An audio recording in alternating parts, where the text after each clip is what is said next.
¿Qué es el psicoanálisis? ¿Qué es una pulsión? I started my professional activity as a neurologist. Sur le mot d'esprit, qu'est-ce qu'il dit d'autre? My name is Sigmund Freud. De Jacques Alain Miller llamado Los signos del goce, Silet. Comme ça, parenthèse, comme ça.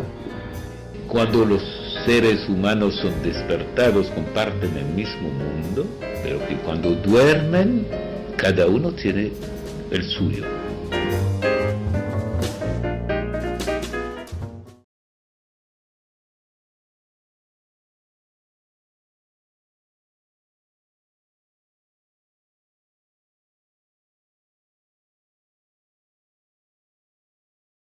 Voy a iniciar el comentario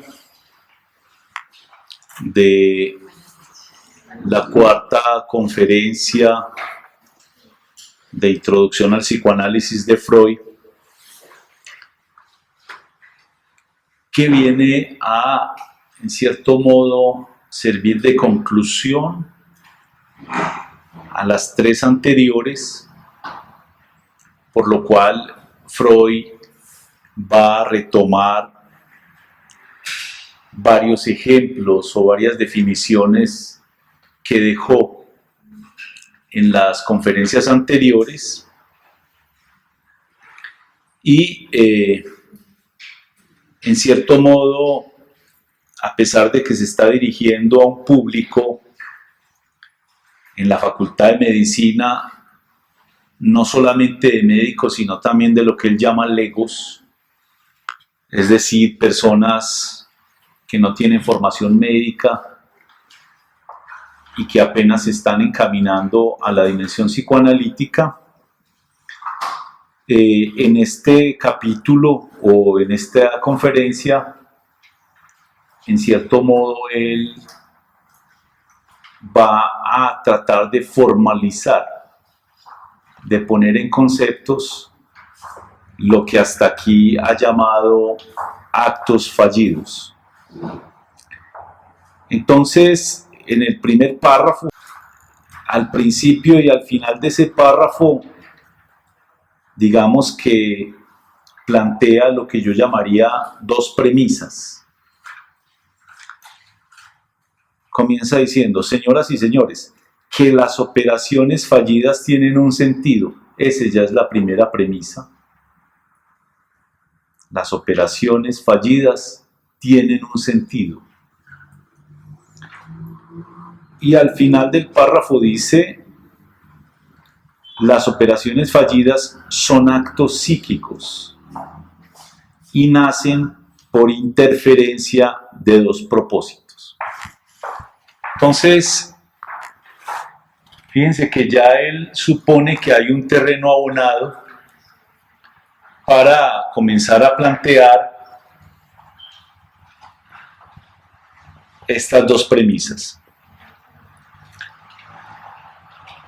Hay procesos psíquicos, de los cuales él ha dado ejemplos en las conferencias anteriores, de que hay procesos psíquicos que generalmente nombramos como operaciones fallidas.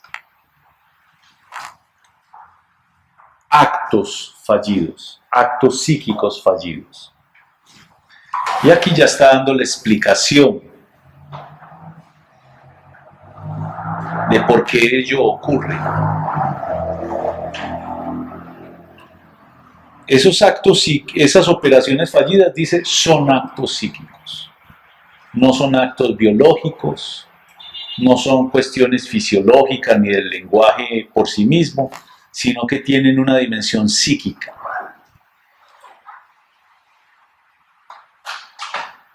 Se está dirigiendo a un público en 1915 y 16 que no sabe lo que es el inconsciente. 100 años después, nosotros nos parece como una cosa corriente que haya actos psíquicos inconscientes. Pero en este momento él apenas está argumentando eso. Incluso en el capítulo no los llama como tal todavía, sino simplemente actos psíquicos que ha nombrado como operaciones que fallan. Y dice, es la segunda premisa, que ellos nacen de la interferencia de dos propósitos. Hay un propósito de una naturaleza, hay otro, y en un momento dado interfieren. Luego avanza hablando de esos actos psíquicos como procesos anímicos,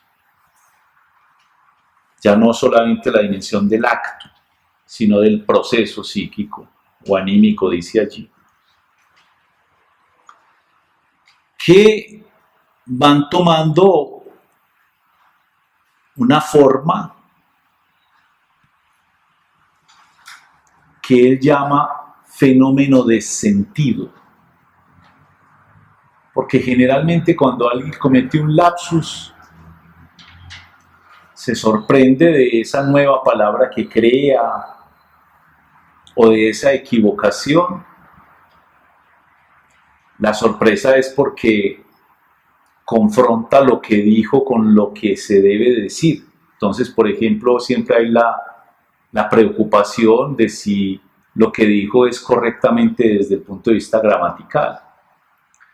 Pero aquí más que la sorpresa porque sea un nuevo producto gramatical, es porque eso que dice no corresponde a la intención de lo que quería decir, sino que esa intención se vio interferida por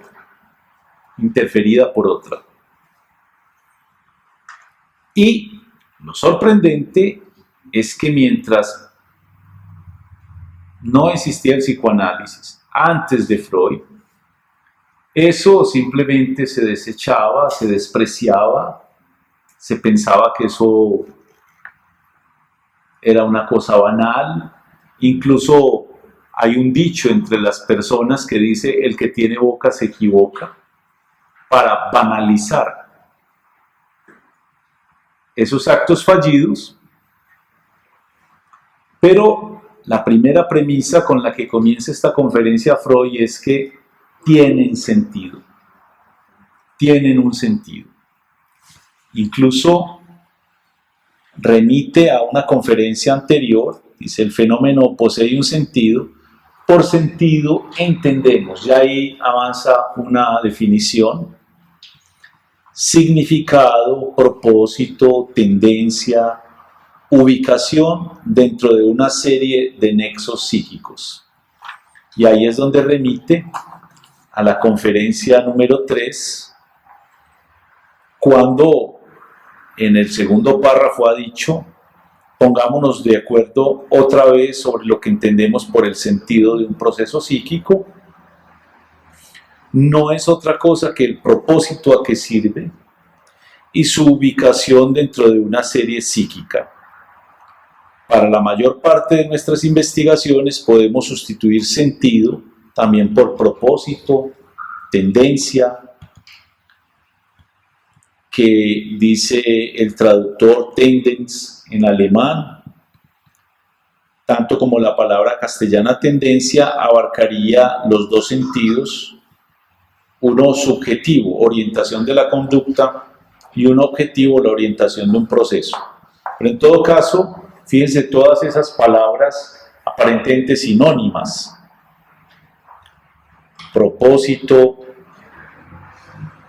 ubicación dentro de una serie psíquica, tendencia, más las que está aportando en esta conferencia al decir además significado,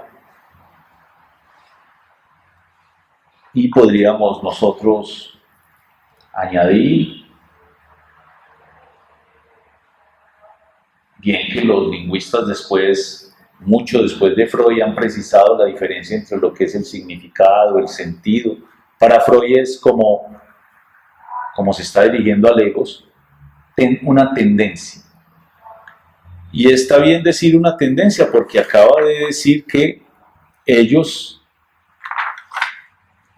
aparecen por el choque, por la interferencia de dos propósitos, de dos tendencias, podemos decir incluso de dos sentidos.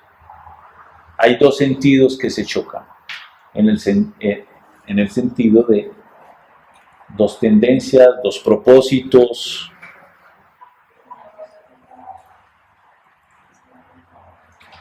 Y eso ubicado a partir de nexos psíquicos. Dice, los llamamos acciones casuales y acciones sintomáticas.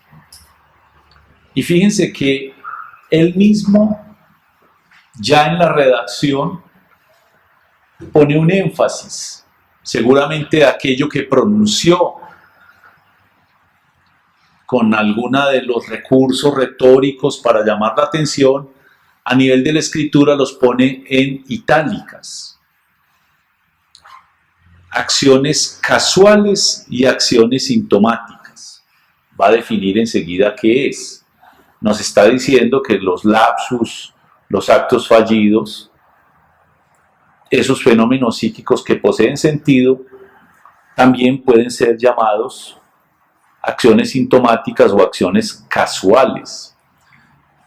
Pero es interesante cómo, bien que allí él pone casual, es decir, que hace parte de la casualidad, que hace parte de algo que no es sistemático, que cae por sorpresa, que aparece de manera ocasional, de manera contingente. Luego él va a mostrar de que esas acciones no son tan casuales, sino que más bien van a ser causales o causadas, motivadas, como obedientes a una determinada tendencia. Y dice sintomáticas en el sentido de aquello que no funciona, que hace ruido, de aquello que cojea. En un discurso alguien comete un lapsus y ahí cojea. Y decimos, es en ese sentido que él dice sintomática.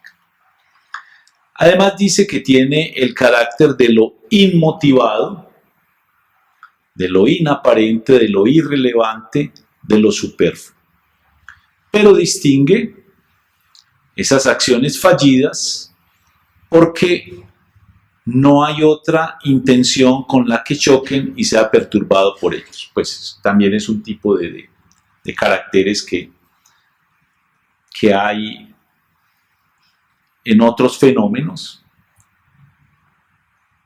mientras que él los que está demostrando es que no son tan casuales, sino que son causales, no son tan sintomáticos, sino que tiene toda un sentido, una correspondencia, una razón de ser. Y por eso afirma más adelante que poseen sentido y son interpretables esos aparentemente banales, sin fin alguno, etc. También ellos van a ser interpretables y poseen sentido cuando se analizan un poco más. Luego enumera lo que él llama las cuestiones más interesantes que se han planteado con relación a las operaciones fallidas, pero de las que no ha respondido aún. Y entonces dice, son sin duda las siguientes. Primera, que son resultado de la interferencia de dos intenciones diversas,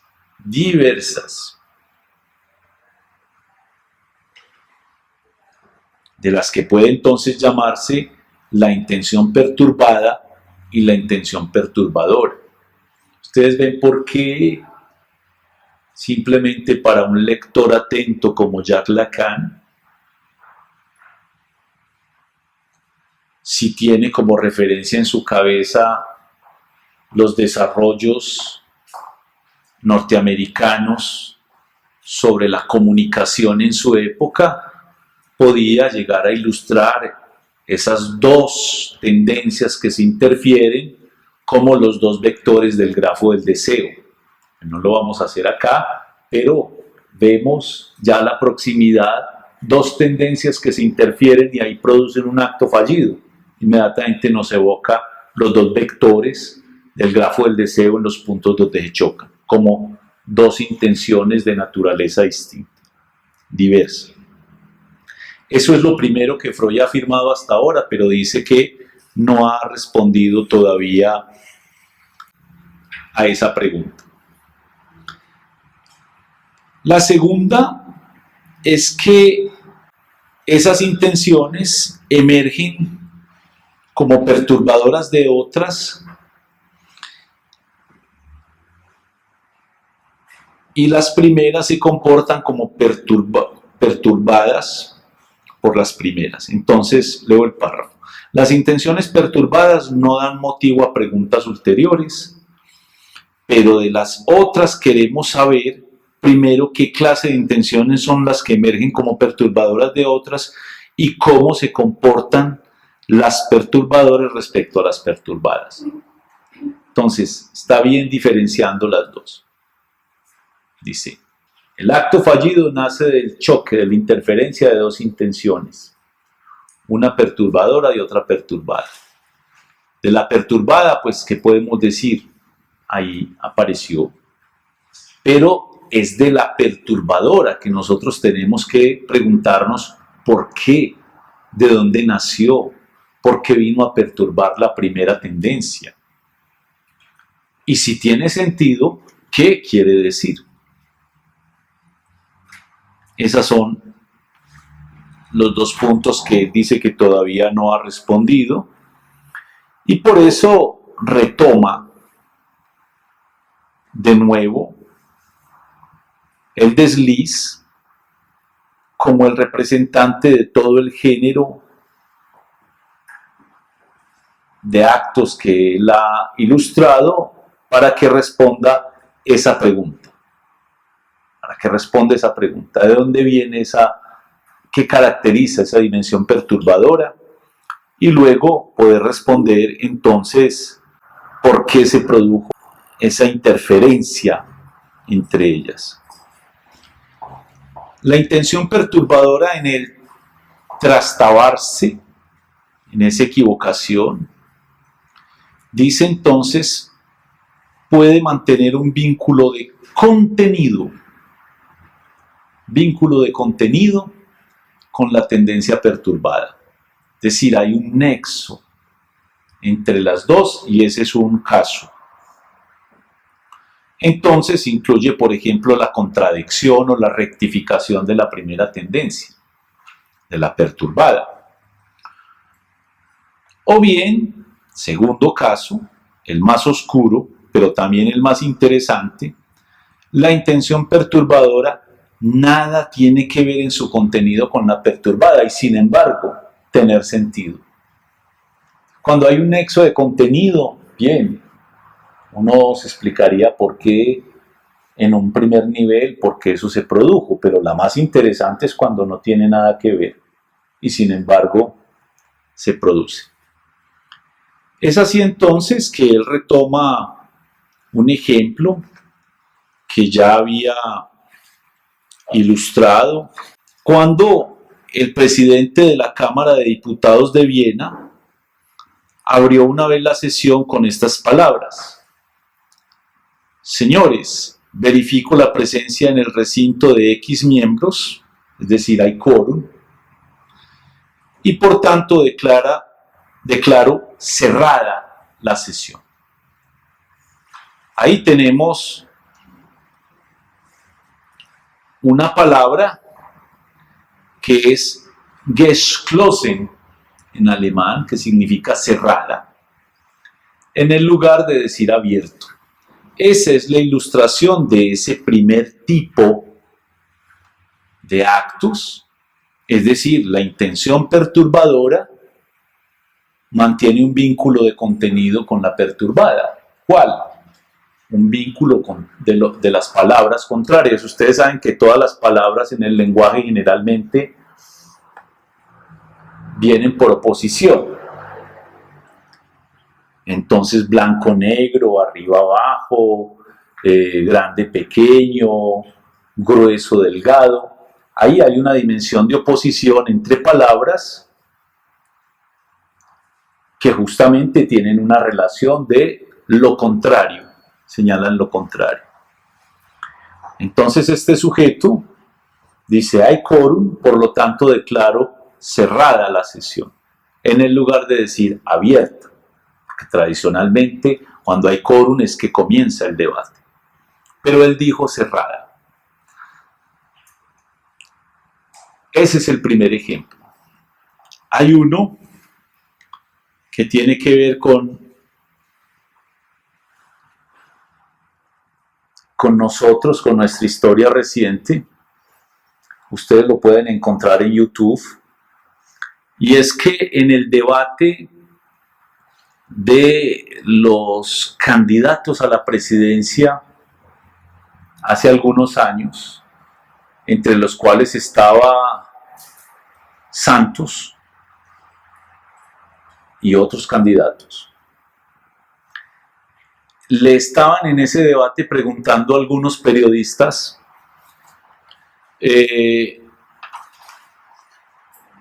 cómo había sido que ellos habían logrado el quórum precisamente para la votación de la reelección. Y entonces ahí había habido muchos manejos, incluso en estos días están precisamente condenando a una parte de las personas que participaron en ese tipo de movida. Y resulta que Santos en su declaración dice que no, que eso fue completamente legal. Eso fue completamente legal porque comenzaron a decir quién votaba por una opción y quién votaba por otra, y al final, cuando contaron los votos, dice,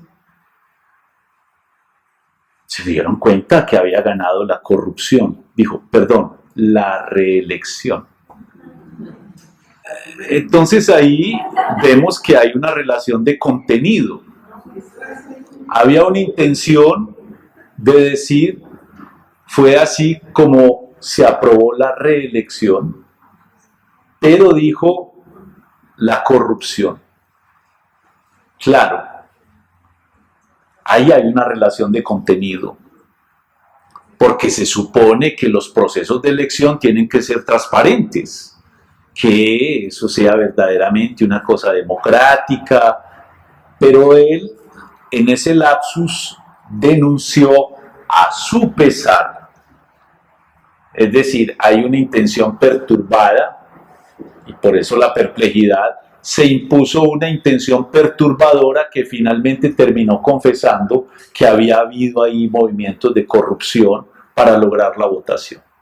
Ahí vemos un nexo de contenido y podíamos también hacer una pequeña explicación de cuál fue el sonido, que es una cosa que va a decir más adelante, que permitió que unas palabras se filtraran en el lugar de las otras.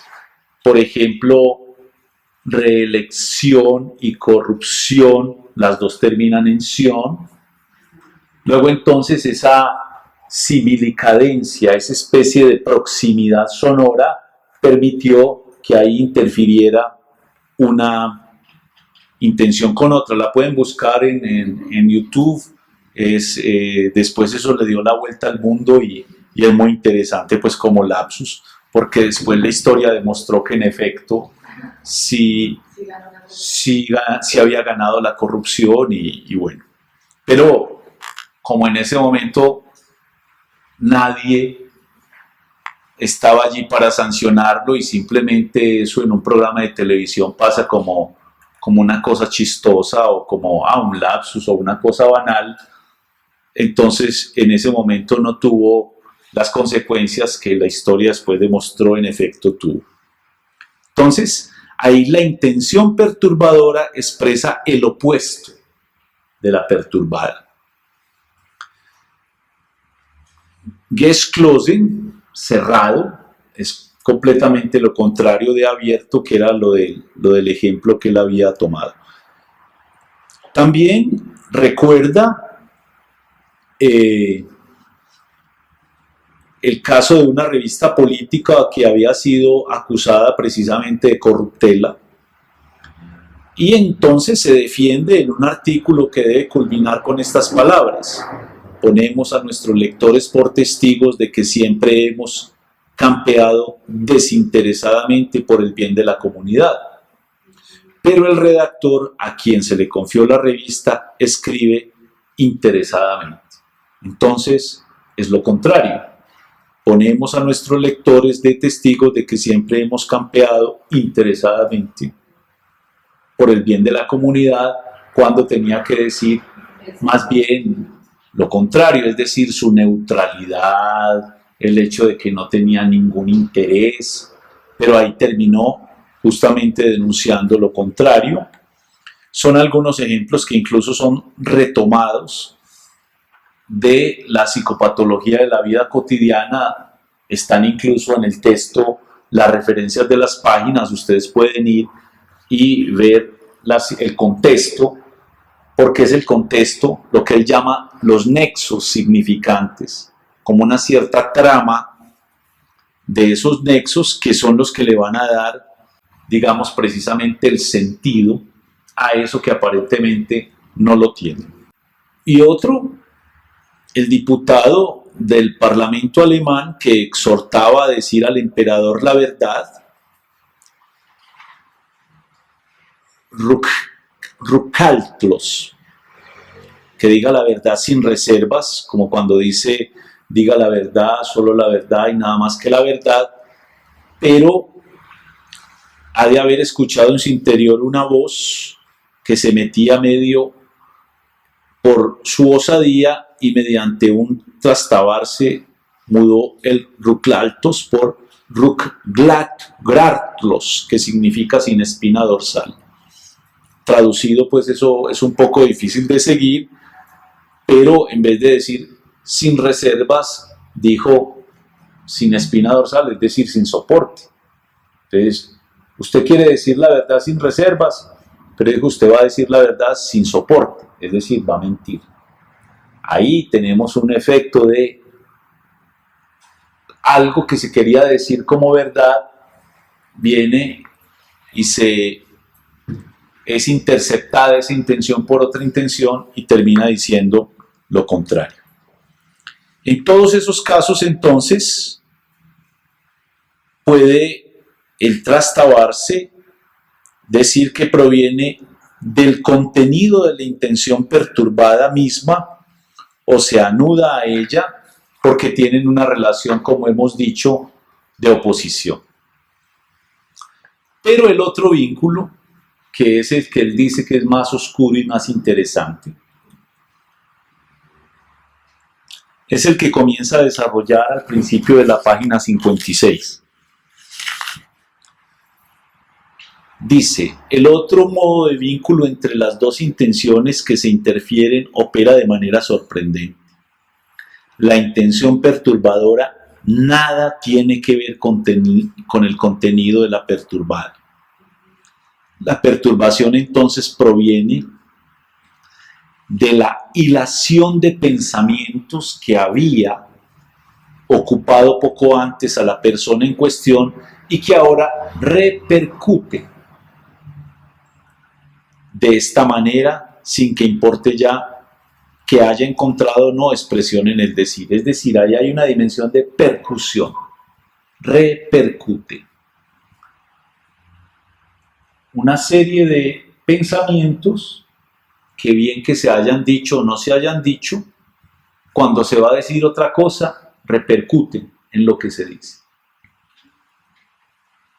Y allí me parece a mí muy interesante porque dice que debe caracterizársela en verdad como posposición del sonido,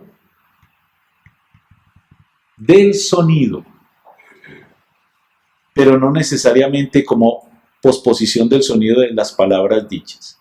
En ese caso, falta el nexo asociativo entre lo perturbante y entre lo perturbador, aparentemente, pero allí él lo va a hacer aparecer. Aparentemente no hay nexo. Este es el caso más interesante, porque generalmente cuando estamos preocupados por presentar una argumentación que sea lógica, una argumentación que sea erudita, una argumentación sobre todo que obedezca a unas ciertas reglas, cuando uno va a preparar un discurso, por ejemplo, la tendencia que uno quiere que gobierne su expresión es la racionalidad, la coherencia, el bien decir. Entonces es muy extraño que esa tendencia se vea perturbada por otra que haga decir otro tipo de cosas de las que uno se había planeado expresar, pero sobre todo que no tengan nada que ver desde el punto de vista del sentido, como por ejemplo lo contrario, en vez de decir abran, cierro, sino que esa perturbación venga del sonido, porque es que el sonido no es el sentido. Cuando uno va a expresar, uno está sobre todo ocupado desde el sentido, que tenga sentido lo que uno va a decir. Pero se le filtra un sonido. Y resulta que cuando aparece ese sonido, aparece otro sentido, distinto del que la tendencia perturbada quería decir. Por eso dice que es el más interesante y el más oscuro. Porque si fuera en oposición, desde el punto de vista del sentido, uno entendería, por ejemplo, que ese señor iba a abrir una sesión de la Cámara donde se iban a discutir cosas muy difíciles y que a él le tocó de moderador. Entonces, que realmente él allí no estaba muy contento, había un displacer de estar ahí. Él hubiera querido evitar esa discusión y realmente él hubiera querido cerrar la sesión en vez de abrirla, es decir, que no se produjera. Pero ahí tenemos una explicación de tipo racional, incluso psicológica. Alguien que no quería una cosa y finalmente expresa su ilusión de que sería mejor de que eso no pasara. Bien. Pero lo más extraño es cuando se filtra la intención, es en términos de sonido, no de sentido, no con la intención, así fuese no consciente de decir una cosa y decir la contraria, sino que se filtra por el sonido. Y en ese caso dice, tampoco en este caso falta un nexo asociativo. Es decir, en ese caso, aún en ese, también hay un sentido en la tendencia perturbadora que finalmente es la que termina por imponerse, porque es la que termina por hacerse oír. Claro, produciendo una división, produciendo un malestar. Ya hemos tenido aquí un pequeño ejemplo cuando dice que el emperador, exhortándolo a que hablara sin reservas, dijo espina dorsal, pero ahí realmente hay una diferencia absolutamente mínima entre las dos palabras. No es desde el punto de vista del sentido, porque quieren decir cosas completamente distintas. Esto es lo que querría decir sin reservas. Y la otra es muy similar. Pero aquí es donde está la variación. Fíjense que es una variación de 2 letras, 2 o 3 letras. Pero esas 2 o 3 letras son suficientes para hacer aparecer una cosa distinta de la que se quería decir y conservar un sonido similar, que ahí es donde está pues la cosa misteriosa, porque es que no es una aproximación en términos de ideas, sino de sonido, que esto es algo que generalmente uno no lee en Freud. Uno se queda con la idea de que los lapsus son pensamientos inconscientes que vienen a perturbar los pensamientos conscientes y producen mensajes o sentidos.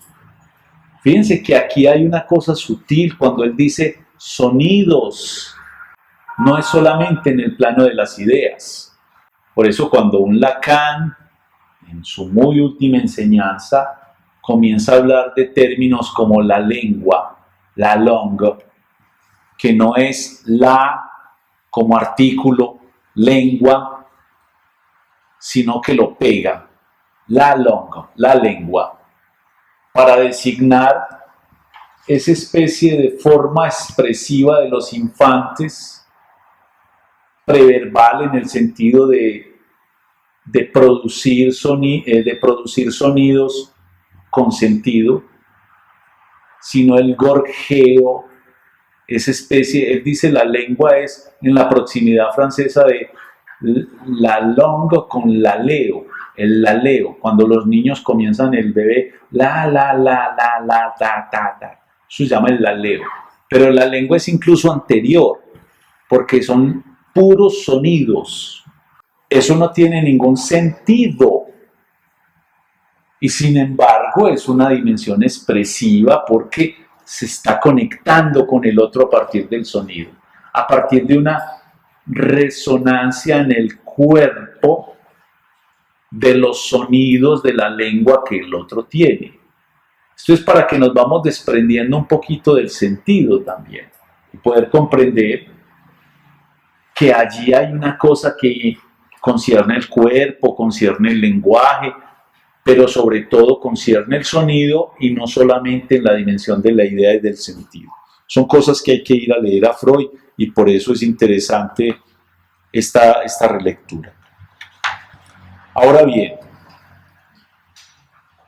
de esa manera, por ejemplo, al final del párrafo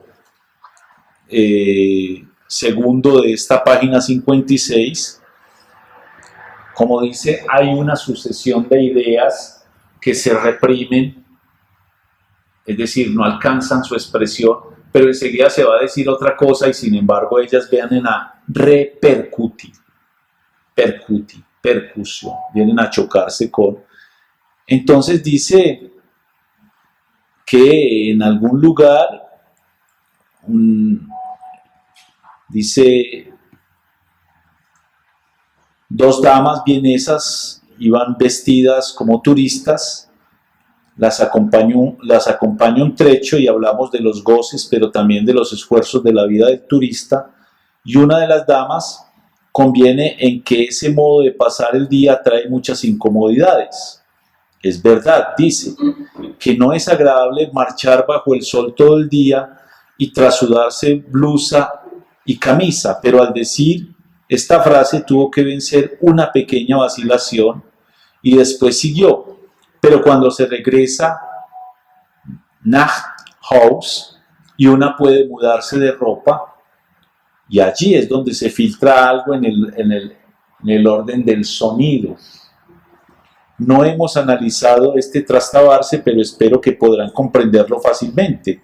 La dama habría tenido el propósito de hacer una enumeración más completa y decir blusa, camisa y calzón. Y el calzón se dice Haus. Pero como estaban delante de un caballero extraño, no iba a decir calzón, sino que dijo simplemente blusa y camisa, pero enseguida dijo, pero al llegar a la casa, entonces ya uno puede cambiarse de ropa, y dijo una cosa rara que fue nach Haus. En vez de decir a la casa, dijo nach Haus. Cuando uno llega al calzón, pues. se puede cambiar, pero precisamente lo que no quiso decir en un momento, lo dijo en el otro por el puro sonido, produciendo un sinsentido. Porque uno llega a la casa, no llega al calzón, pero el calzón era precisamente lo que no quería decir. Ahí ya vemos que hay dos ejemplos, uno que tiene un nexo de sentido contrario y otro que tiene un nexo de sonido y que viene a perturbar la tendencia expresiva a partir, dice Freud, de una serie de pensamientos que en un momento dado vacilaron ser dichos y que terminan confesándose. Entonces ya ahora vuelve a la pregunta principal, porque él no va a estos ejemplos simplemente por divertir a su público, aunque en efecto creo que lo lograba, sino que viene y dice, bueno, ¿qué clase de intenciones son las que de manera desacostumbrada se expresan como perturbaciones de otras? ¿De qué estamos hablando cuando decimos dos intenciones? ¿Cuáles son esas intenciones perturbadoras? Dice, hay entonces una serie de ejemplos y toda esa serie de ejemplos los viene a ordenar en tres grupos al comienzo de la página 57. Fíjese cómo es de sistemático. Cada párrafo dice, esto tiene dos tipos de cosas, el primero, el segundo, son dos tendencias, hay un sentido, entendemos por sentido y da una definición. Luego va poniendo por ahí itálicas para señalar acciones causales, acciones sintomáticas, etcétera, etcétera.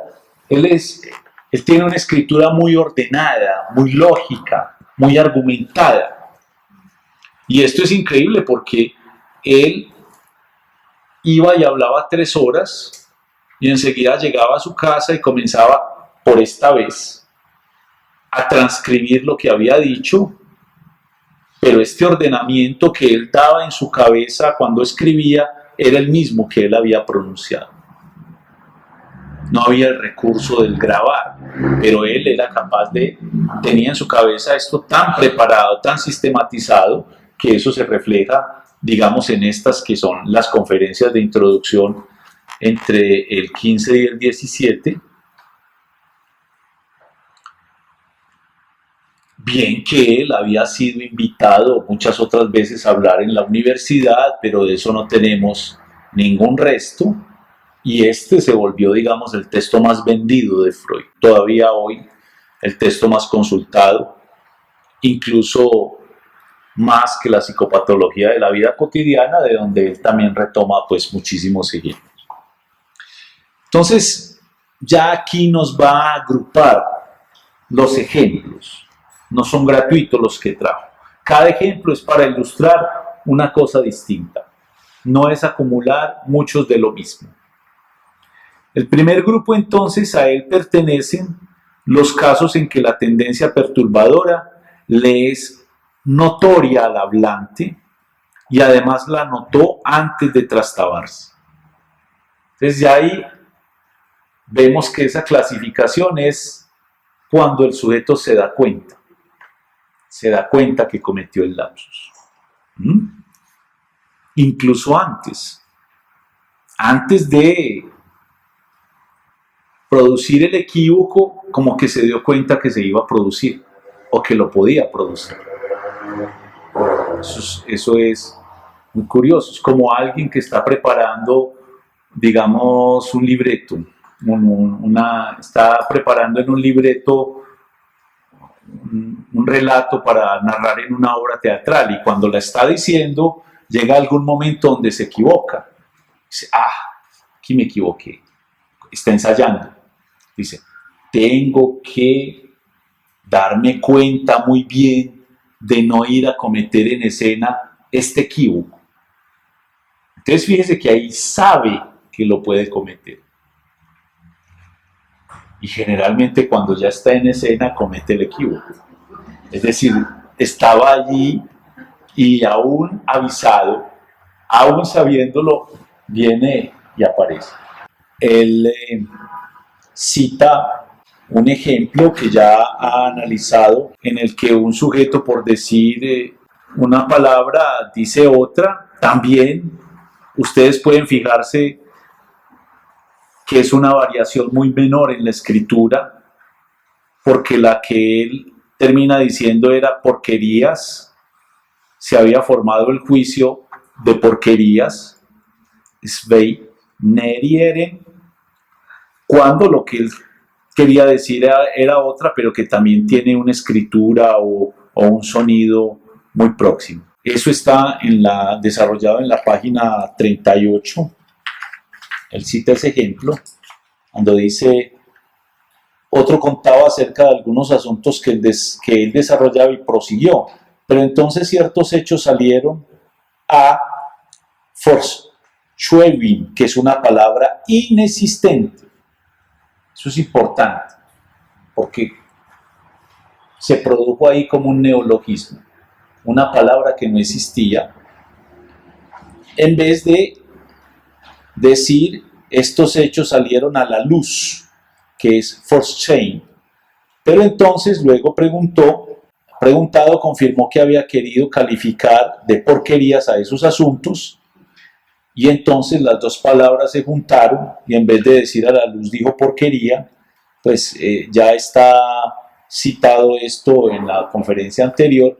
Aquí lo retoma para decir, ese es el tipo de ejemplos del primer caso, o los casos del primer tipo, que el sujeto se da cuenta, incluso anticipa que puede equivocarse. Un segundo grupo lo constituyen otros casos en que la tendencia perturbadora es de igual modo reconocida por el hablante como suya, pero no sabe que estuvo activa en él justo antes del desliz. Fíjense que los grados de estos tres grupos son grados de conciencia.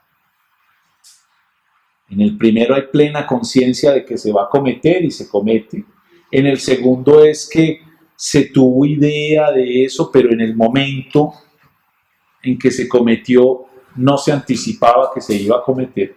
Y el tercero precisamente es en el que no se reconoce para nada eso. Pero en el segundo es interesante ver que ya ahí comienza Freud a introducir en su público la idea de que hay tendencias que uno pudo haber reconocido, pero luego no, en el momento de hablar. Es decir, ya ahí son inconscientes.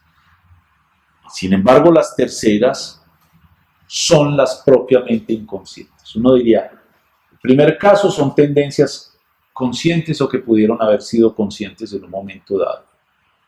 El segundo también fueron conscientes, pero no fue consciente cuando se cometió. Incluso en las primeras puede ser voluntario. Él por ahí cita ejemplos de poetas que usan el equívoco, el lapsus, como un recurso. Ahí hay plena conciencia de eso. El segundo es que hubo conciencia de una hilación de pensamientos, pero en el momento en que ella se filtró, el sujeto no se dio cuenta. Y el tercero, que es el más interesante, es cuando el hablante desautoriza enérgicamente la interpretación de la intención perturbadora. No solo la impugna que se hubiera despertado en él antes de trastabarse, sino que pretende aseverar que le es absolutamente extraña. Y el ejemplo que allí cita, que también lo había retomado ya en la página 44, esa sí me parece genial, y es aquel tipo que, brindando a la salud del nada más y nada menos que el jefe del departamento, que está siendo festejado. Entonces él llega y alza la copa y le dice a todos: yo quiero ofrecer a la salud de nuestro jefe un eructo, en vez de decir un brindis. No sé si estaría muy contento el jefe. Y si uno analiza eructar y brindar en alemán, los dos terminan en tosen, aufzustosen, que fue eructar. Pero él lo que quería decir es anzustosen. Fíjense que es muy sutil. es sutil, son unas letras.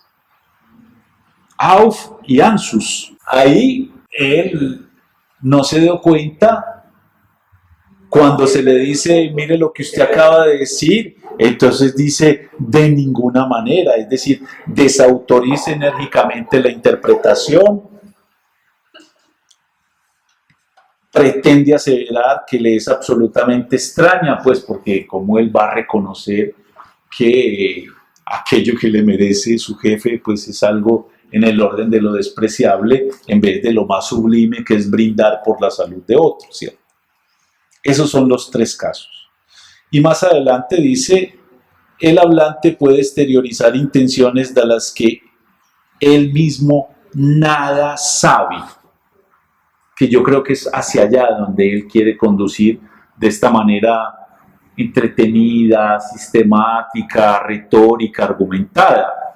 Él quiere dirigirse simplemente a la idea de que hay intenciones que se exteriorizan en el hablante sin que él lo sepa, sin que él no tenga ninguna noticia de esas intenciones y que sin embargo, dice en este caso yo, Freud, pero ya digamos podemos decir los psicoanalistas tendríamos suficientes indicios para discernir que ahí se expresó una tendencia absolutamente inconsciente en un sujeto. Por más que él pelea y diga que no. Ahí es donde el analista salta, como él dice, él dice de la interpretación analítica que es como el león. Salta una única vez. Dice, el león no salta sino una única vez. Se prepara todo el tiempo para ese salto. Y tiene que ser un salto certero. Porque si se le pasó el salto ya no pudo obtener nada, no atrapó nada. Es interesante esa metáfora, ¿cierto? Porque hay muchos otros animales que pueden tener varias formas de ataques repetidos, pero este es que es un único salto, donde tiene que atrapar la presa. Si no, perdió toda la preparación. Entonces, si un analista escucha un lapsus de esa naturaleza y no lo sanciona inmediatamente, se pasó. Pero si lo sanciona en ese momento, ¿qué produce en el sujeto? Un efecto de sorpresa de lo que él acaba de decir sin tener la menor noticia de que había una semejante tendencia en él completamente inconsciente allí. Entonces, por eso, para ir avanzando, es que termina diciendo en el último párrafo del 57, detengámonos todavía en lo que une a los tres grupos, ya dijo lo que los diferencia, ahora va a decir lo que los une. Fíjese, este pensamiento tan sistemático, los diferencia, hay tres, se diferencian por el grado de conciencia, pero enseguida va a decir que los une, lo que tienen en común los tres mecanismos, porque cada uno de ellos es un mecanismo, y dice, por suerte, esto es inequívoco. Aquí va a llegar a un puntico ya de certeza, es decir, lo que no es. En los dos primeros, la tendencia perturbadora es confesada por el hablante, y en el primero, por añadidura, se ha anunciado inmediatamente antes de él de que podía equivocarse. Pero en los dos casos es refrenada. Ya después nosotros diremos que aquí hay una dimensión de una autocensura. Pues ¿cómo va a decir uno delante de un desconocido que es que lo bueno de una caminata después bajo el sol es llegar a la casa y quitarse la blusa y el calzón? No. Se refrena. Y en la otra también se refrena. En la segunda tendencia, es decir, de esa donde él pudo haber pensado, pero en el momento en que comete el lapsus, ya no había pensado. El hablante se ha decidido a no transponerle en un dicho, pero entonces ocurre el desliz. Vale decir, la tendencia refrenada se transpone contra su voluntad en una exteriorización. Y fíjense que al principio de esta página 58, todas esas primeras frases están escritas en cursivas, ¿Por qué? Porque también esto es una mesa de lectura. Aprendamos que en Freud, no sé en los otros autores, pero en Freud, que es el que nos ocupa, cuando él pone eso en itálica, es una forma de llamar al lector la atención, porque ahí él está formulando, está sistematizando, está elevando a una dimensión formal su observación. Está introduciendo un concepto nuevo, una idea clara. ¿Por qué la pone en itálicas? Pues porque nos acaba de decir que hay algo que es inequívoco, es decir, un punto de certeza de su deducción. ¿Cuál? Que en los casos primeros ha sido refrenada y sin embargo se expresa la tendencia contra la voluntad del hablante, contra la voluntad perturbada, que era, digamos, la consciente, ya sea alterado por la expresión de la intención que él había admitido o entreverándose con ella o bien directamente sustituyéndola. En esto consiste pues el mecanismo de trabarse. Yo también me estoy trabando. Porque él mismo dice que cuando uno va a hablar de este mecanismo, lo más seguro es que uno termine también haciendo los lapsus. Generalmente cuando uno va a hablar de esto, termina uno siendo el ejemplo de lo que está diciendo. Pero no nos ha dicho nada del tercer grupo, todavía, que es aquel donde la gente dice, ni riesgos. Eso es completamente extraño a mí. Me niego a admitir su interpretación. El mecanismo, entonces, ahí descrito, es ese de que la tendencia refrenada termine expresándose. Dice, eso se diferencian por el alcance mayor o menor en que fue refrenada la intención. Luego entonces ya podemos deducir que el tercer grupo fue donde de una manera más contundente ya no solamente se refrena, seguramente va a usar otra palabra. En efecto, ya no va a ser Zurückdrängung, que es refrenar, sino que va a decir Unterdrückung, sofocación, que será después llamado represión. Entonces dice, para el tercer grupo, tendré suficiente osadía para suponer que en la operación fallida puede exteriorizarse aún la tendencia que desde hace mucho tiempo, no inmediatamente antes de cometer el lapsus, sino mucho tiempo, la tendencia fue sofocada. La sofocación del propósito ya presente de decir algo es la condición indispensable para que se produzca un desliz en el habla. Lo dice en itálicas. Es lo que hay que retener. Sea porque haya conciencia de haberla refrenado, o el caso más extremo, hace mucho tiempo que eso se reprimió, se suprimió, se sofocó de una manera más radical. Por eso es tan difícil, porque si yo lo pensé y lo dije, o si yo lo pensé en un momento y después no me di cuenta, pero hubo el antecedente que yo puedo recuperar de manera preconsciente diciendo, sí, era que yo estaba pensando eso antes de venir a la sesión, pero no creí que aquí se fuera a aparecer. O es que a mí me daba realmente pena contarle esto. Ahí estamos, digamos, en la tópica freudiana, todavía trabajando con elementos preconscientes.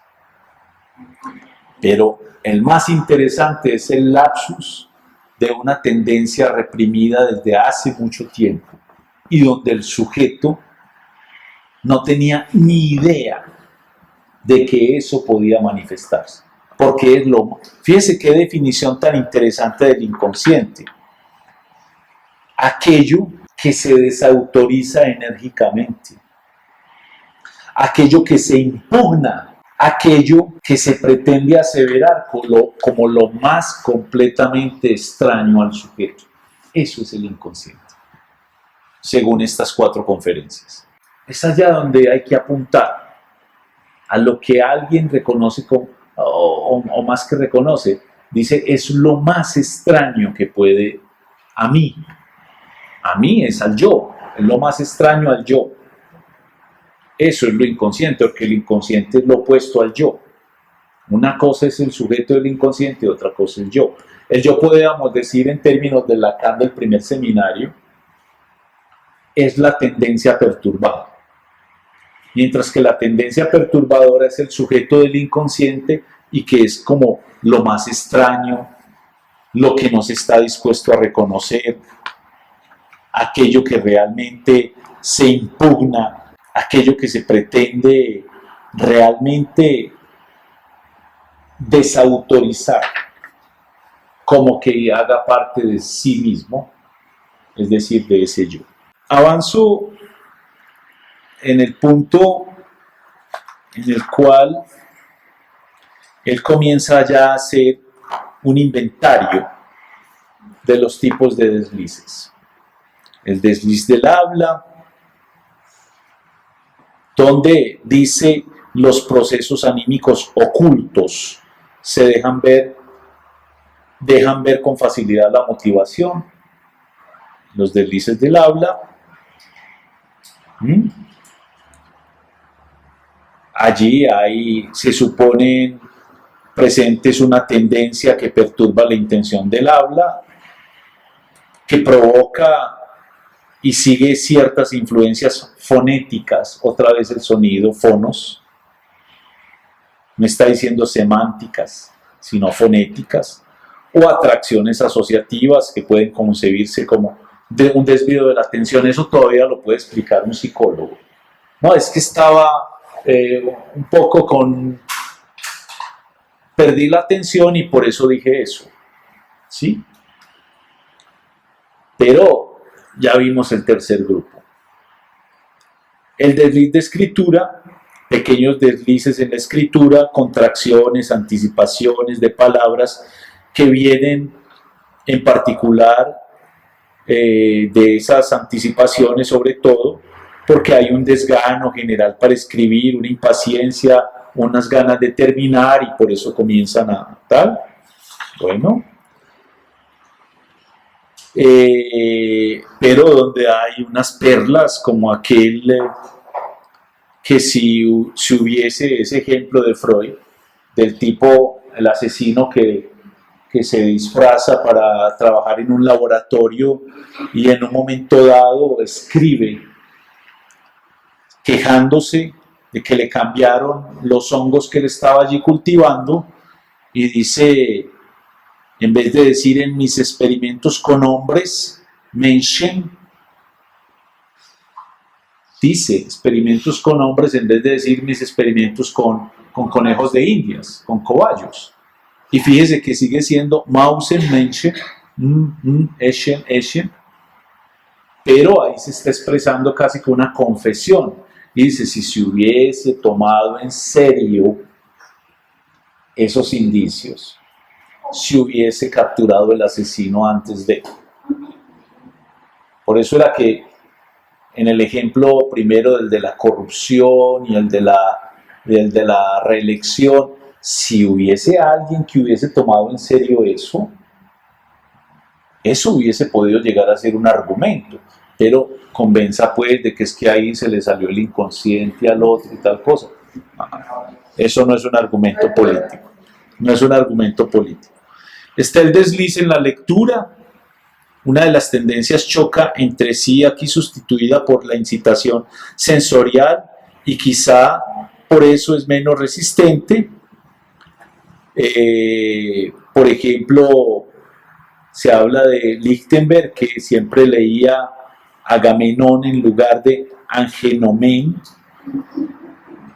pues que siempre veía como así parecido y siempre estaba leyendo del mismo modo que yo estaba diciendo trastabarse, y yo decía casi que trastabillarse, trastabarse, bueno, estaba diciendo trans. Ahí es un desliz de lectura. Es decir, lo que debe leerse es algo que está ahí casi que por la escritura, uno le da pereza leerlo bien y lo lee como lo está acostumbrado a leer, y entonces ahí se descubre. Pero dice lo que nos interesa y nos ocupa es aquello que reemplaza a lo que nos es ajeno y no nos interesa, y por eso las posimágenes del pensamiento perturban la percepción. Bueno, tiene otros ejemplos, pero yo quiero llegar, pasando por supuesto por el olvido de designios, que ya lo he ilustrado también en la conferencia anterior, la página 48, dice: la razón por la cual nos expresó de otro modo menos disfrazado es que la voluntad contraria aparece de manera indudable. Entonces es un regalo, pero por alguna razón no puede mostrar el regalo o no le gustó, y entonces lo que hace es que lo pierde o lo daña, o en fin, él tiene ahí varias formas de decir el olvido de designios. También está el olvido de nombres propios y extranjeros, el olvido de impresiones y de vivencias, la pérdida y el extravío, el trastocar las cosas y confundirlos. Son pues formas muy precisas de ese más fenómenos, pero todos se siguen explicando por las dos tendencias que se chocan, sea para producir un lapsus de habla, un lapsus de escritura, un lapsus de lectura, un olvido de nombres, una pérdida de las cosas, un olvido de propósitos. Está ahí pues como muy claro. Pero yo quería de todas maneras señalarles algo, y es que esto no termina acá. Esto no termina acá porque enseguida tenemos por lo menos 10 referencias explícitas en los seminarios de Lacan a estas elaboraciones de estas 4 conferencias tan elementales aparentemente, pero que vemos de una gran sistematicidad, que Freud va simplemente escribiendo ahí, dejando esas palabras en cursivas, esas enumeraciones y ese estilo argumentativo. Por ejemplo, en el seminario 1, en el capítulo 21, que se llama el seminario Los escritos técnicos de Freud, y el capítulo se llama La verdad surge del error. Ahí Lacan retoma estas elaboraciones de Freud para decir, les leo por ejemplo solo un parrafito, lo siguiente: lo propio del campo psicoanalítico es suponer en efecto que el discurso del sujeto se desarrolla normalmente, esto es de Freud, en el orden del error, del desconocimiento e incluso de la denegación. Fíjese aquí esas palabras. El discurso normalmente en un sujeto se desarrolla en el orden del error. Primer tipo de ejemplos. Yo sabía que me iba a equivocar ahí, ¿sí? Pero enseguida, del desconocimiento, yo sí tuve esa idea, pero desconozco cuándo cometí el lapsus, el segundo tipo, sistematizado por Freud, e incluso la denegación, que es el último caso, cuando es lo más extraño a mí, yo me aferro a decir de que eso no es posible, pues no se reconoce. La denegación es eso. Recuerden el ejemplo de Freud, que tiene un pequeñísimo escrito que se llama La denegación, que comienza con un ejemplo, y es que un sujeto le dice a su analista, precisamente a Freud: soñé con una mujer en términos sexuales, no le vi la cara, no sé quién es. Y sin que Freud haya preguntado nada, dice: en todo caso no es mi madre. Bueno, ¿quién le preguntó si era la madre o no? Eso es una denegación. Como que pensó, ahora este va a decir que es mi madre, en todo caso no es mi madre. Y dice Freud: precisamente cuando, como eso es una denegación, ahí hay que decirle, era ella. Es el estilo de argumento que la gente dice tratando de suavizar. Te voy a hacer una crítica, pero constructiva. Prepárese. Lo que le va a decir le va a venir al corazón del ser desde lo más profundo del que le va a hacer la crítica. Pero bajo la forma de una denegación. O mira, lo que te voy a decir no es para que te sientas ni humillado, ni mal, ni para que vos pues vas a pensar que yo creo que vos sos un cobarde. No, no, no. Eso es lo que vale la pena escuchar. Ya lo que le diga, puede ser cualquier banalidad, pero lo que quería decir era que sos un cobarde, que te quiere humillar, etcétera, etcétera. Es la denegación. Pero fíjese, en esta sola frase, como él dice, el discurso, según Freud, se desarrolla en el orden del error, del desconocimiento, de la denegación. De esos tres tipos. Fíjense que no es tan misterioso ni tan extraño Lacan después de haber leído Freud. Pero la verdad surge de la equivocación, del error. Ahí surge la verdad. Una verdad que correspondería a la intención inconsciente, a la intención del sujeto del inconsciente en desmedro del yo. Entonces dice, esto no es completamente una mentira, sino que es entre el error y la mentira, porque la mentira es la intención de engañar al otro. Y aquí el que termina engañado es el sujeto mismo el que produce el error. Es entre el error y la mentira. Son las verdades más grandes del buen sentido. Y aquí lo nuevo, durante el análisis, en el discurso que se desarrolla en el registro del error, algo llega por donde la verdad hace irrupción. Y esto no es una contradicción. Entonces, ya Lacan está pensando esto con todas las consecuencias, diciendo, es que ahí donde se cometen esos lapsus que Freud nos acaba de decir, sí, por inatención, porque se quiere acabar rápido, o se tiene pereza. No, ahí hay una verdad que concierne profundamente al sujeto, y continúa pues entonces diciendo, la verdad reatrapa el error allí en el lugar de la equivocación. Cuando el león salta, puede atrapar eso. Hay otras referencias del acto fallido en relación al error y a la palabra, el acto fallido y la historia de la lógica, cómo se enmascara la función de la falta en un acto fallido. Eso aparece en el seminario 10, pues no tengo tiempo de leerlo. Aparecen muchas referencias en el seminario 15 sobre el acto fallido en el sentido como el sentido pleno del acto, el acto fallido y la verdad, el acto fallido como un acto significante, y aparece una muy interesante en el reverso del psicoanálisis, que ya es el seminario 17, porque Lacan siguió trabajando estas 4 lecciones que acabamos de exponer nosotros acá, las siguió trabajando toda su vida, por eso hace referencias allá. Esta sí es absolutamente crucial decirla. En el capítulo 4 dice que el acto fallido siempre es logrado. Entonces lo decimos fallido es desde el punto de vista de la tendencia perturbada.